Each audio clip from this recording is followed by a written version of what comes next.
Before he became one of the most energetic and unforgettable presidents in American history, Theodore Roosevelt was a fragile child. Born in 1858 in New York City, he suffered from severe asthma and constant illness. There were nights when he struggled just to breathe, moments when survival itself felt uncertain. But instead of accepting weakness, Roosevelt made a decision that would define his entire life. He would build himself into strength. Through discipline, training, and relentless determination, he began transforming his body and mind. This was the beginning of a lifelong philosophy, the belief that struggle is not something to avoid, but something to conquer. As Roosevelt grew older, his transformation became more visible. He embraced physical challenges, boxing, hiking, hunting, anything that pushed his limits. But his strength was not only physical, he was also deeply intellectual, with a passion for history, politics, and writing. He graduated from Harvard University, where he stood out for both his intelligence and his intense personality. Roosevelt was not trying to be ordinary. He was preparing himself, whether he realized it or not, for a life of impact. Roosevelt entered politics at a young age, becoming a member of the New York State Assembly. He quickly gained a reputation for his boldness and refusal to accept corruption. At a time when political systems were often controlled by powerful interests, Roosevelt stood out as a reformer. He believed government should serve the people, not manipulate them. But just as his career was beginning to rise, tragedy struck. In 1884, Roosevelt faced one of the darkest moments of his life. On the same day, he lost both his mother and his wife. The grief was overwhelming, so deep that he withdrew completely from public life. He left the city and moved to the rugged lands of the Dakota Territory.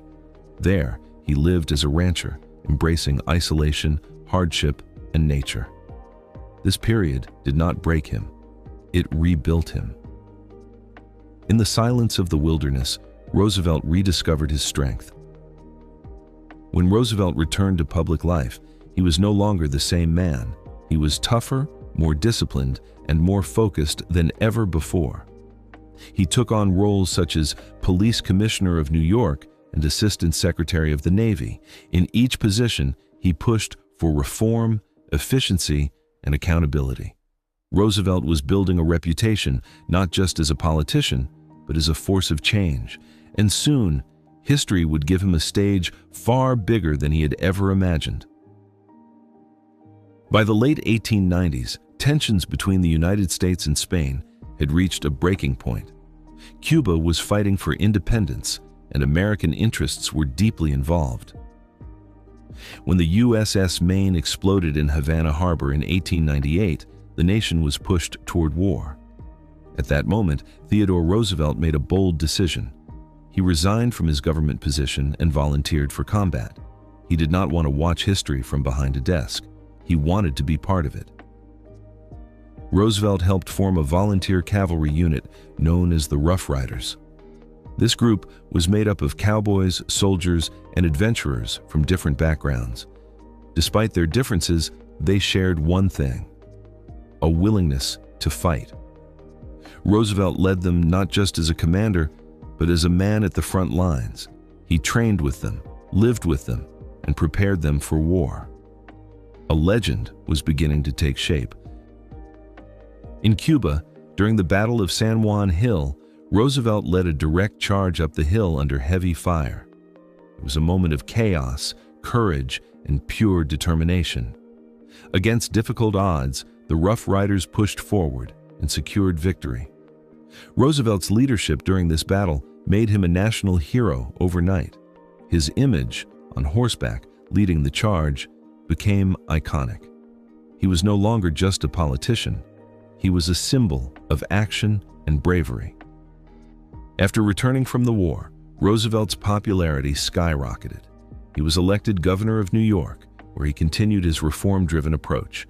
He fought corruption, challenged powerful interests, and pushed for fairness in government.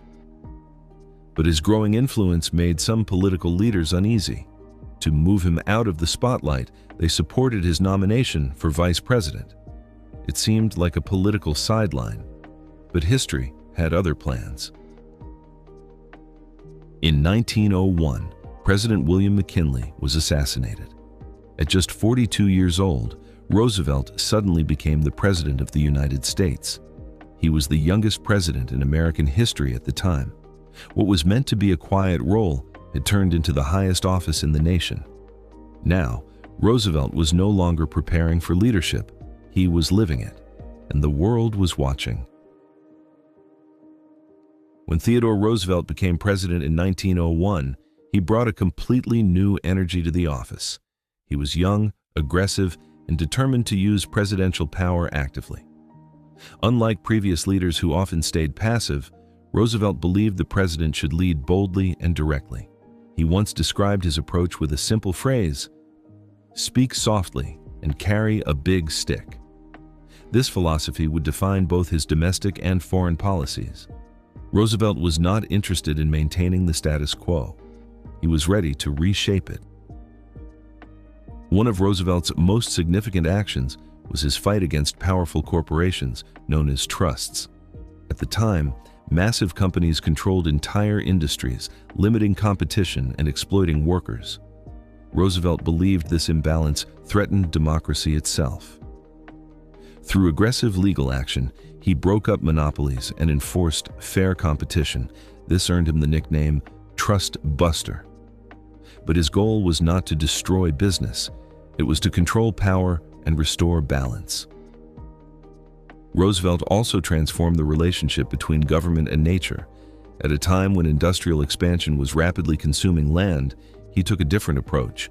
He created national parks, protected forests, and preserved millions of acres of land. He believed that natural resources were not just for profit, but for future generations. This made him one of the first major conservationists in world leadership. His vision ensured that progress would not come at the cost of nature. On the global stage, Roosevelt expanded American influence with confidence and strategy. One of his most ambitious projects was the construction of the Panama Canal. This canal connected the Atlantic and Pacific Oceans, transforming global trade routes. Roosevelt played a direct role in supporting Panama's independence from Colombia to make the project possible. His foreign policy was clear: America would act with strength when necessary. He also mediated the end of the Russo-Japanese War, earning the Nobel Peace Prize. He was both a strategist and a negotiator. When Roosevelt left office, he did not simply fade away. His influence remained strong, and his legacy continued to grow. He had redefined what it meant to be president: active, bold, and unafraid. From a sickly child to a war hero, from a reformer to a global leader, his life was a story of transformation. He proved that strength is not something you are born with. It is something you build, and in doing so, he became one of the most unforgettable leaders in modern history.